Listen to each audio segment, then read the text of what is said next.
اگرچہ عجلت شیطانی عمل ہے لیکن 6 امور میں 6 باتوں میں جلد بازی کہہ لیں یا عجلت ضروری ہے۔ اب وہ 6 باتیں کون سی ہیں؟ نماز کی ادائیگی میں جب اس کا وقت ہو جائے۔ سبحان اللہ۔ کچھ لوگ جناب ابھی تو ٹائم ہے نا، ابھی تو ٹائم ہے، اور اس چکر میں نماز بھی جاتی ہے، جماعت تو جاتی ہے، نماز بھی چلی جاتی ہے۔ نہیں، ٹائم ہو گیا پڑھ لیں۔ اور میں اس میں ایک جملہ کہوں گا، اللہ سلامت رکھے امیر اہل سنت کو۔ مجھے ٹریول کرنے کا ایک دو بار کئی بار موقع ملا، مگر خاص طور پہ حج کے سفر میں نے دیکھا، اللہ اکبر، میں نے اپنی لائف میں نہیں دیکھا کسی کو ایسا کہ نماز کی جو فکر، ٹائم ہو گیا بس ایسا لگتا ہے کہ بے کلی سے شروع ہو گئی ہے، سبحان بس پہلے نماز پڑھ لیں، پہلے نماز پڑھ لیں، بعد میں کر لیں گے، نہیں کم پہلے نماز پڑھ لیں۔ اتنا ماشاءاللہ میں نے اس سفر میں سیکھا، اور پھر اللہ کی رحمت سے جو امیر اہل سنت کی تربیت نگران شورا میں دیکھی، سفر تو ان کے ساتھ میرے بہت ہوئے ہیں کہ ان کی میری یہ عادت دیکھی کہ ٹائم ہو گیا ہے، پہلا کام نماز ہے، ہم نماز میں تاخیر نہ کریں، باقی چیزیں ہو جائیں گی نا، ہم کہتے ہیں ابھی کھانا کھا لیں، ابھی ذرا میٹنگ کر لیں، ٹائم تو ہے بعد میں کر لیں گے، پہلے نماز پڑھیں گے۔ یہ ہماری زندگی میں ہونا چاہیے۔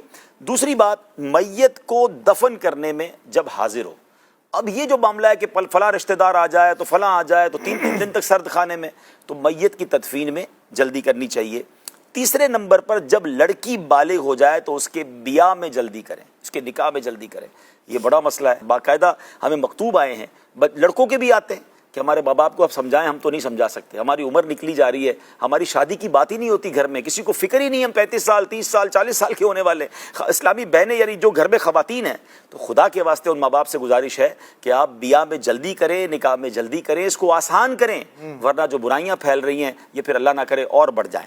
چوتھے نمبر پر قرض کو بھی جلد ادا کیا جائے جب ادائیگی کی طاقت حاصل ہو۔ اللہ اکبر، یہ اتنا بڑا مسئلہ ہے، اور یہ ان لوگوں کی وجہ سے نا اب لوگوں نے قرض دینا چھوڑ دیا کہ ہمیں بیچارہ مجبور قرض بھی دینا دل بھی چاہتا ہے، لیکن پہلے واقعات ایسے ہو گئے ہوتے ہیں، چلیں کسی نے واقعہ غلط کر بھی لیا ہے پھر بھی آپ قرض دیا کرو، اس کا اجر بہت زیادہ ہے۔ لیکن دیکھیں شریعت کتنی پیاری ہے، قرض لینے والوں کو بھی سمجھایا کہ قرض دینے میں تاخیر، لوٹانے میں تاخیر نہ کریں، آپ خوش دلی کے ساتھ اچھے اس کے ٹائم سے پہلے لوٹا دیں۔ اگر ٹائم پیسے نہیں ہیں تھوڑی ریکویسٹ تو کریں، بات تو کریں، جواب تو دیں اسے، فون اٹھانے بند کر دیتے ہیں۔ اچھا مہروز بھائی، لیتے وقت بندہ اور ہوتا ہے، دیتے وقت بندہ ہی چینج ہو جاتا ہے، ارے یار یہ وہی آدمی تھا، اتنی منتیں، اتنے پیار، حضرت لگتا ہے ہم قرضہ مانگ رہے ہیں۔ اب نہیں، میں نے ایک پوسٹ پڑھی، بڑی کمال کی پوسٹ ہے، بولا ہمارا وطن واحد وطن ہے کہ جہاں اپنے پیسے واپس مانگنے کے لیے وجہ بتانی پڑتی ہے۔ یارو میری ماں بیمار ہے، میرا قرضہ واپس کر دو، میرے گھر میں کچھ کام، بھائی کیوں بتاؤں وجہ کیا ہے، میرے پیسے واپس دو۔ صحیح، لیکن کوئی وجہ جب تک آپ نہیں بتائیں گے نا منت کر کے، تب پیسے واپس ملتے ہیں۔ پانچویں چیز،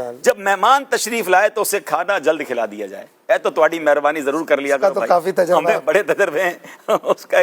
جب بھی یہ بات آتی ہے تو جملہ یاد آ جاتا ہے نا کہ ایک بندہ کسی کے گھر مہمان گیا، بھوک لگی ہوئی، جس سے کہا تھا آپ کے کھانے پہ دعوت ہے، اب اس کی روزانہ عادت ہوتی ہے میں 3 بجے کھانا کھا لوں گا، ٹائم بھی سیٹ ہو گیا، اب گئے تو باتیں ہی ہو رہی ہیں، ادھر کی باتیں ادھر کی باتیں، اور سنائے کیا حال ہے، سب ٹھیک ہے، کاروبار بزنس سیاست ہو کر اب آئے گا کھانا، اب آئے گا کھانا۔ آخر میں اس نے ایک اور سوال کیا، حضرت آپ کو خوشبو کون سی پسند ہے؟ کہتا مجھے کھانے کی خوشبو بڑی پسند ہے۔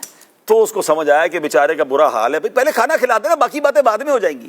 تو یہ واقعی بزرگوں نے لکھا کہ مہمان آ جائے تو کھانا کھلانے میں جلدی کرنی چاہیے، اور آج کل تو ویسے بھی جلدی کرنی چاہیے، اگر کسی کا روزہ تھا بیچارے کا اور افطار پہ بلایا اپنے تو ٹائم پہ کھلا دے بھائی۔